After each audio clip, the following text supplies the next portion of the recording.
Hello friends, my self Dimple Sharma और हम आज पार्ट सेकंड कर रहे हैं इलेक्ट्रिक करंट का, जो कि बीएससी फर्स्ट ईयर फिजिक्स का टॉपिक है।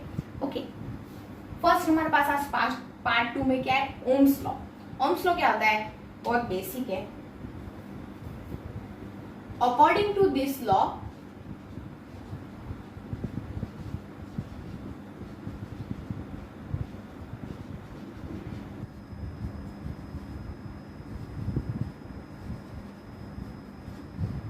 Okay, according to this law the current flowing through the conductor, अगर कोई भी कंडक्टर है उसको अगर आप वोल्टेज अप्लाइड करोगे, पोटेंशियल डिफरेंस अप्लाइड करोगे कि both side positive to the negative current, तो इसके अंदर जो भी करंट फ्लो होगा वो इसके पोटेंशियल डिफरेंस के डायरेक्टली प्रोपोर्शनल होगा। ओके, इसके पोटेंशियल डिफरेंस के डायरेक्टली प्रोपोर्शनल होगा। So V is directly proportional to the I and V is equal to I dot R, where R is the constant of proportionality and also known as the resistance of the conductor. Okay, और R जो होता है उसकी unit होती है ओम।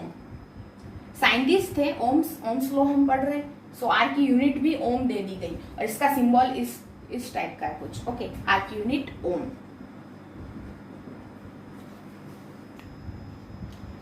अगर इस conductor की लेंथ L है और इसका क्रॉस सेक्शन एरिया A है, तो यहां से ये पाया गया कि एक्सपेरिमेंट्स में ये पता लगा कि जो रेजिस्टेंस होता है कंडक्टर का वो directly proportional to length of the conductor होता है and inversely proportional to the cross section area of the conductor.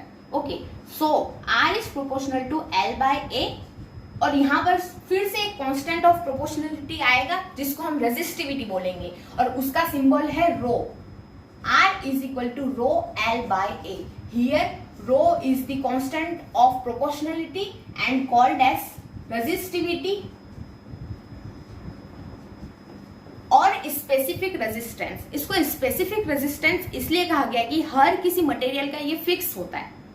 Okay, ये एक कांस्टेंट वैल्यू हर मटेरियल की, सो इसको स्पेसिफिक रेजिस्टेंस भी बोला गया है। ओके, और ये रेजिस्टेंस की डेफिनेशन क्या होगी, V is equal to I है, तो यहां से हमारे पास R क्या था, R is equal to V by I।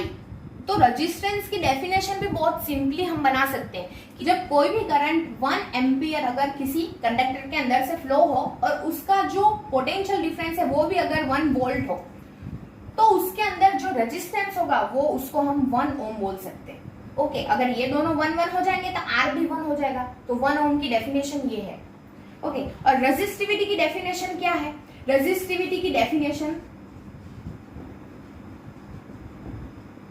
Simply आप भी बना सकते हैं। अगर L को 1 कर लो और A को भी 1 कर लो तो रो जो है वो रेजिस्टेंस के इक्वल हो जाएगा। तो रेजिस्टिविटी क्या, एक तरह का रेजिस्टेंस है कंडक्टर का। व्हेन दी कंडक्टर की लेंथ 1 मीटर हो जाए और कंडक्टर का cross section area 1 metre square हो जाए तो उसका रेजिस्टेंस ही उसकी रेजिस्टिविटी कहलाती है। ओके, तो यही उसकी डेफिनेशन है।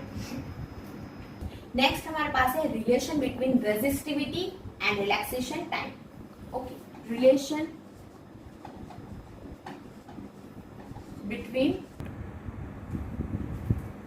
हमको पता है रेजिस्टिविटी का फॉर्मूला क्या होता है, rho is equal to R A by L। हमने अभी निकाला था R is equal to rho L by A, we know that. ठीक है, तो रेजिस्टिविटी क्या हो जाएगी, R A बाय L।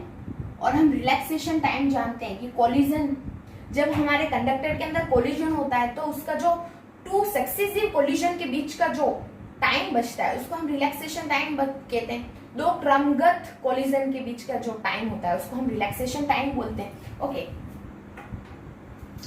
यहां से हमारे पास क्या, रेजिस्टिविटी का फॉर्मूला हमने लिखा है R A बाय L, और हमको रिलेशन किसमें चाहिए, रेजिस्टिविटी और टॉ के बीच में। ओके, तो फर्स्ट में हम सबसे पहले करंट का फॉर्मूला लिखेंगे। करंट का फॉर्मूला हमने टॉ के रेस्पेक्ट में निकाला था, NEA/VD, और VD जो है वो टॉ के रेस्पेक्ट में है, तो हमको टॉ चाहिए, तो यहाँ से हम एक बार VD लिखेंगे। VD से हम क्या करेंगे, I की वैल्यू आ जाएगी, I की वैल्यू से हम R निकालेंगे और R की वैल्यू से रो हमारे पास आ जाएगा। सो रो और रिलैक्सेशन टाइम के बीच का हमको रिलेशन मिल जाएगा। सो सबसे पहले I is equal to NEA/VD। VD का फॉर्मूला क्या था, VD is equal to E by M tau. Here small E क्या था हमारे पास, इलेक्ट्रॉन का चार्ज, एम क्या था इलेक्ट्रॉन का मास, एंड ई क्या था इलेक्ट्रिक फील्ड, एंड टॉ क्या था रिलैक्सेशन टाइम। ओके, तो एन ई ए और V D E by M dot tau, it will be N E square A E by M dot tau. Okay, I हमारे पास आ गया, इसको name दे देंगे equation first. अब आई से हम आर निकालेंगे, resistance V is equal to I क्या होता है, then I is equal to V by are.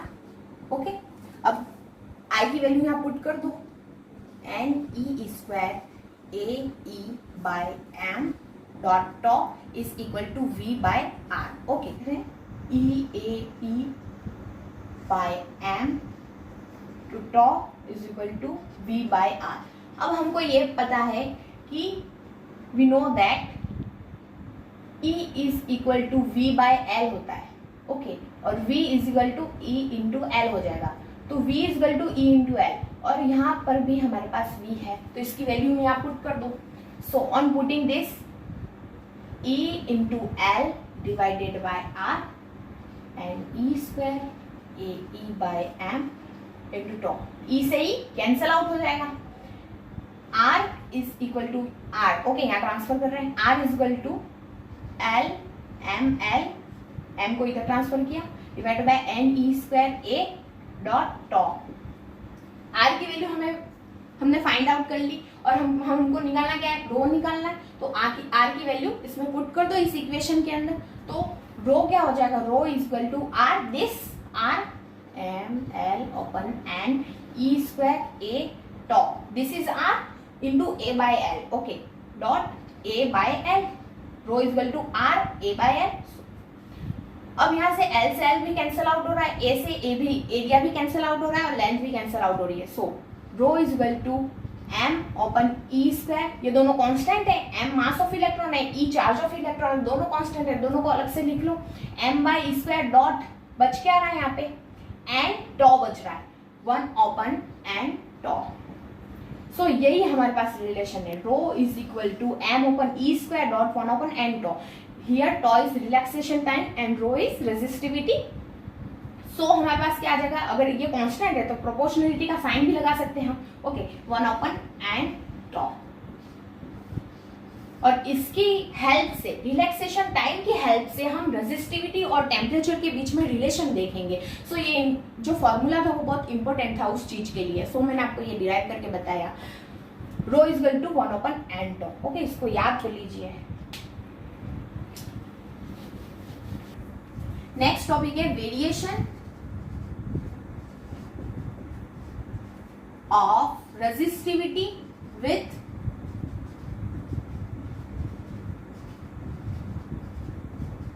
Temperature.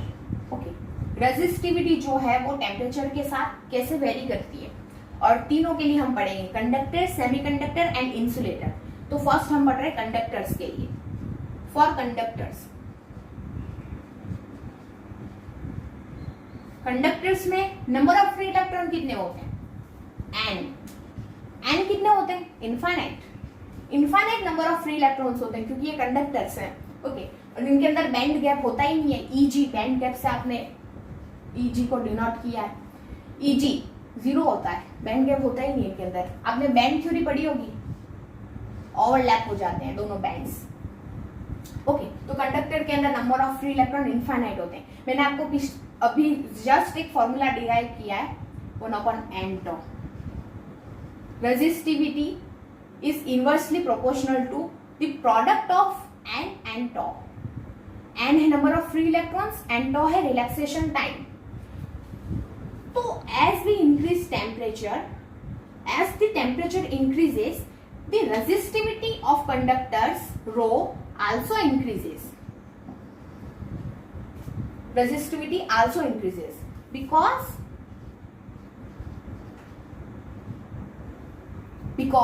जब आप टेम्परेचर बढ़ाओगे तो n को तो कोई फर्क नहीं पड़ने वाला है, एन को कुछ भी फर्क नहीं पड़ेगा, क्योंकि नंबर ऑफ फ्री इलेक्ट्रॉन्स पहले से इनफाइनाइट है। टेम्परेचर आप बढ़ाएंगे तो आप कहेंगे कि जो इलेक्ट्रॉन्स है वो अपने एक्साइटेड स्टेट्स में जाते हैं और फिर नंबर ऑफ फ्री इलेक्ट्रॉन की संख्या बढ़ जाएगी, नंबर ऑफ फ्री इलेक्ट्रॉन बढ़ जाएंगे, बट यहाँ तो पहले से ही बढ़े हुए हैं, पहले से इनफाइनाइट है, इसलिए एन को तो कोई फर्क पड़ेगा ही नहीं। अब बात आती है टॉ की, रिलैक्सेशन टाइम की। तो टॉ क्या था, टॉ क्या होता है, जैसे कि कोई एक एटम है, सॉरी कोई दो इलेक्ट्रॉन है, ओके, तो दोनों इलेक्ट्रॉन के बीच में जब कॉलिजन होगा तो इसके बीच में टाइम इंटरवल कितना लगा, कितने टाइम में दो इलेक्ट्रॉन कोलाइड हुए, तो वही होता है हमारा रिलैक्सेशन टाइम। मैं आपको बार बार बता रही हूँ, दो सक्सेसिव कोलिजन के बीच का जो टाइम रिक्वायर होता है उसी को हम बोलते हैं रिलैक्सेशन टाइम। तो जब हम टेम्परेचर इंक्रीज करेंगे तब हमारा रिलैक्सेशन टाइम जो है वो डिक्रीज हो जाएगा। डिक्रीज इसलिए हो जाएगा कि नंबर ऑफ फ्री इलेक्ट्रॉन फटाक से कोलाइड करेंगे, फटाक से नहीं जल्दी से कोलाइड करेंगे नंबर ऑफ फ्री इलेक्ट्रॉन्स, और जितना जल्दी कोलाइड करेंगे जो रिलैक्सेशन टाइम है वो डिक्रीज हो जाएगा। कम से कम रिलैक्सेशन टाइम होगा, जल्दी से कोलाइड कर रहे हैं वो कम से कम रिलैक्सेशन टाइम होगा, तो रिलैक्सेशन टाइम कम से कम है, डिक्रीज हो रहा है, तो रेजिस्टिविटी इंक्रीज हो जाएगी। तो ये इसका रिक्वायर्ड फॉर्मूला है कि जब टेम्परेचर हम इंक्रीज करते हैं तो रेजिस्टिविटी भी इंक्रीज होती है फॉर कंडक्टर्स। सो कंडक्टर्स का और कंडक्टर्स के अंदर रेजिस्टिविटी और टेम्परेचर का ग्राफ कुछ इस तरह से आएगा। रेजिस्टिविटी इंक्रीज टेम्परेचर इंक्रीज करने पर रेजिस्टिविटी भी इंक्रीज हो जाएगी। ओके, नेक्स्ट हम पढ़ रहे हैं सेमीकंडक्टर्स के लिए। तो सेकंड पॉइंट है फॉर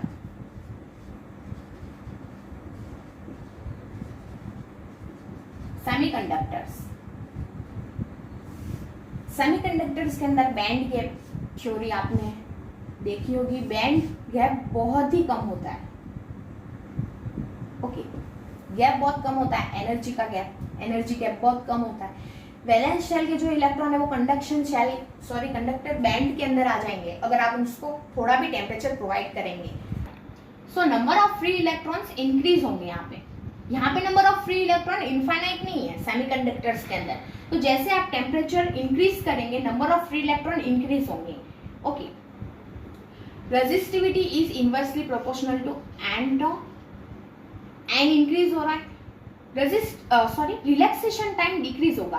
एज आपने कंडक्टर्स के अंदर मैंने आपको जो समझाया था इसमें भी ऐसा ही होगा कि कॉलिजन जो होगा वो बहुत फास्टली होगा, टेम्परेचर आप प्रोवाइड करेंगे, नंबर ऑफ फ्री इलेक्ट्रॉन्स बढ़ जाएंगे, उनके अंदर कॉलिजन जल्दी से होगा और रिलैक्सेशन टाइम डिक्रीज हो जाएगा। तो रिलैक्सेशन टाइम डिक्रीज हो जाएगा और रेजिस्टिविटी यहाँ पर इंक्रीज होनी चाहिए बट इंक्रीज नहीं होती है। यहाँ पर रेजिस्टिविटी इंक्रीज इसलिए नहीं होती है क्योंकि ये टॉ तो डिक्रीज कर रहा है बट ये number of free electron increase कर रहे हैं, और मोर अफेक्टिवली ये जो नंबर ऑफ फ्री इलेक्ट्रॉन है वो इन दोनों के प्रोडक्ट को अफेक्ट कर रहे हैं, और ये टोटल एन इंटू टो का जो प्रोडक्ट है, एन इंटू टो का जो प्रोडक्ट है वो इंक्रीज हो जाएगा। ओके, एन ज्यादा अफेक्ट करेगा इसके प्रोडक्ट को क्योंकि नंबर ऑफ फ्री इलेक्ट्रॉन ज्यादा तेजी से बढ़ रहे हैं बजाय रिलैक्सेशन टाइम के। सो इन दोनों का प्रोडक्ट इंक्रीज हो जाएगा। जब इन दोनों का प्रोडक्ट इंक्रीज होगा तो रेजिस्टिविटी डिक्रीज हो जाएगी। टेम्परेचर इंक्रीज करने पे number of free electron increase हुए, नंबर ऑफ फ्री इलेक्ट्रॉन तो इंक्रीज हुए बट रिलैक्सेशन टाइम डिक्रीज हुआ, बट इन दोनों का जो प्रोडक्ट है उसका जो वो रेशो है वो इंक्रीज होगा, और ये जब इंक्रीज होगा तो रेजिस्टिविटी डिक्रीज हो जाएगी। हैंस टेम्परेचर इंक्रीज करने पर जो रेजिस्टिविटी है वो डिक्रीज हो रही है। ये इन दोनों के बीच का रिक्वायर्ड रिलेशन है। So temperature is inversely proportional to the resistivity for semiconductors. Okay, और इसका जो ग्राफ होगा वो इस तरह से बनेगा, यहाँ पर अगर टेम्परेचर है और यहाँ पर अगर रेजिस्टिविटी है। ओके, नेक्स्ट हम देख रहे हैं इंसुलेटर्स के लिए। इंसुलेटर्स के लिए क्या होता है, rho is inversely proportional to N into tau. यहाँ इंसुलेटर में नंबर ऑफ फ्री इलेक्ट्रॉन्स जो होते हैं वो नेग्लिजिबल होते हैं और can be we consider it as a zero, we can consider. Okay, तो ये जीरो के इक्वल होते हैं या फिर नेग्लिजिबल होते हैं। ओके, और number of free electron negligible होंगे तो जो रिलैक्सेशन टाइम है वो इंक्रीज हो जाएगा। कोई दो इलेक्ट्रॉन्स कोलाइड करेंगे, कोलाइड तो तब करेंगे ना जब ये फ्री इलेक्ट्रॉन्स होंगे, नहीं होते ऐसा नहीं, कुछ फ्री इलेक्ट्रॉन्स होते भी हैं बट बहुत कम होते हैं, तो बहुत कम फ्री इलेक्ट्रॉन्स होंगे तो इन दोनों के बीच में कोलाइड करने के लिए लगने वाला जो टाइम पीरियड है वो बहुत ही बढ़ जाएगा, ज्यादा हो जाएगा, जो कि होता है रिलैक्सेशन टाइम। यही टाइम तो रिलैक्सेशन टाइम होता है।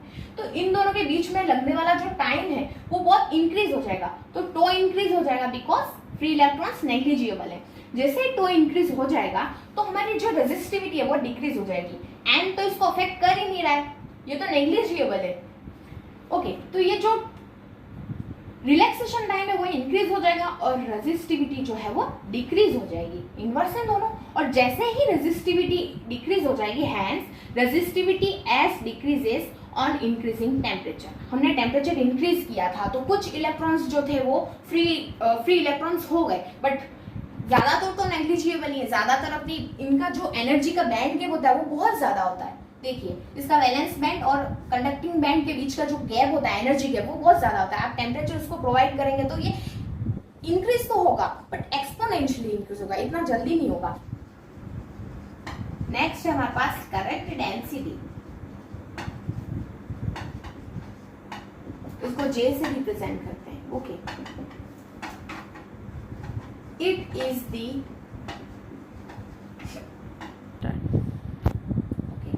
It is the current flowing through the conductor per unit cross section area. यहाँ पे ये रिमार्केबल थिंग यही है कि cross section area perpendicular area होता है। ओके, ये होता है क्रॉस सेक्शन एरिया, न कि ये होल एरिया। इसका जो क्रॉस सेक्शन एरिया उसमें उससे जो करंट फ्लो हो रहा है आई, ठीक है, तो जे जो है वो इसी क्रॉस सेक्शन एरिया और करंट का रेशियो है। ओके, तो J is equal to I by A, ये क्रॉस सेक्शन एरिया इंपॉर्टेंट है। ओके, और हम जानते हैं कि आई स्केलर है, एरिया भी स्केलर ही है, बट जो जे होता है वो वेक्टर क्वांटिटी है।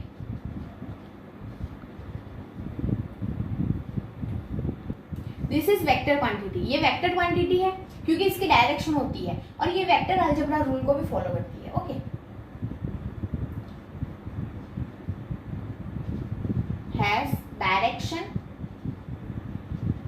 in the direction to the direction of current। इसकी डायरेक्शन करंट की डायरेक्शन के परपेंडिकुलर होती है। ओके, तो हमने करंट डेंसिटी पढ़ लिया। अब हम नेक्स्ट एक और रिलेशन पढ़ेंगे। नेक्स्ट है Ohm's law in microscopic level, quantum level पे। ओके, और ये क्या है? Relation between J current density, sigma conductivity and E. एक छोटा सा टॉपिक है कंडक्टिविटी। कंडक्टिविटी क्या होता है? इसको सिग्मा से डिनोट करते हैं और कंडक्टिविटी जो होता है वो रेजिस्टिविटी का इनवर्स होता है, 1/ρ रेजिस्टिविटी। ओके, और रेजिस्टिविटी की यूनिट क्या होती है? रेजिस्टिविटी की यूनिट होती है ओम मीटर। सो कंडक्टिविटी सिग्मा की यूनिट होती है ओम इनवर्स मीटर इनवर्स, और इसको सीमेन भी बोलते हैं। ओके, तो ये छोटा सा टॉपिक था कंडक्टिविटी। तो जे सिग्मा और ई के बीच का रिलेशन है और उसको ही हम बोलते हैं ओम्स लॉ। और ये क्या है? J is equal to sigma E होता है। ओके, फर्स्ट हम स्टार्ट करेंगे आई की वैल्यू हमको पता है, I is equal to N E A V D. V D drift velocity, V D is equal to E E by M top. इसकी value यहां पुट कर रहे हैं, N E square A E by M into top. Okay, I की value आ गई। अब यहां से ये जो एरिया है इसको अगर हम यहाँ डिवाइड में ले आए तो आई ओपन ए क्या होता है? J current density, current divide by area per unit cross section area. तो ये क्या होता है? Current density. तो हम ए को यहाँ ले आएंगे तो I divide by A is equal to N E square E by M dot top. इसको क्या लिख लेंगे? J is equal to N E square E by M top. अब हमको चाहिए क्या? हमको चाहिए J is equal to sigma ई, और हमारे पास ई तो है पहले से, तो ई को छोड़ करके जो बच रहा है वो सिग्मा है हमारे पास। J is equal to N E square top by M dot E, और this is equal to sigma. कैसे सिग्मा? हम यहां से निकाल सकते हैं सिग्मा टॉ के रेस्पेक्ट में सिग्मा क्या होता है? तो टॉ के रेस्पेक्ट में सिग्मा फर्स्ट में तो 1/ρ होता है और रो की वैल्यू पता है हमको, रो क्या होता है, rho is equal to m/e² n into tau होता है। इसकी वैल्यू हम पुट कर दें तो sigma is equal to, so rho क्या है m/e² n टो, तो सिग्मा क्या हो जाएगा इनवर्स इसका, तो ये क्या हो जाएगा e² n tau divided by m, और यही वैल्यू यहां हमारे पास आई है। सो ये सिग्मा के इक्वल है। Okay, sigma is equal to n² tau divide by m, n e² tau divide by m। Okay, तो हमारे पास रिलेशन क्या आ गया, so j is equal to sigma e and this is required relation and Ohm's law in microscopic level. अगर कोई mistake हो गई हो तो उसके लिए सॉरी फ्रेंड्स, और अगर आपको मेरा लेक्चर अच्छा लग रहा है तो प्लीज मुझे सपोर्ट करो, लाइक करो, शेयर करो, सब्सक्राइब करो एंड कमेंट। Thank you.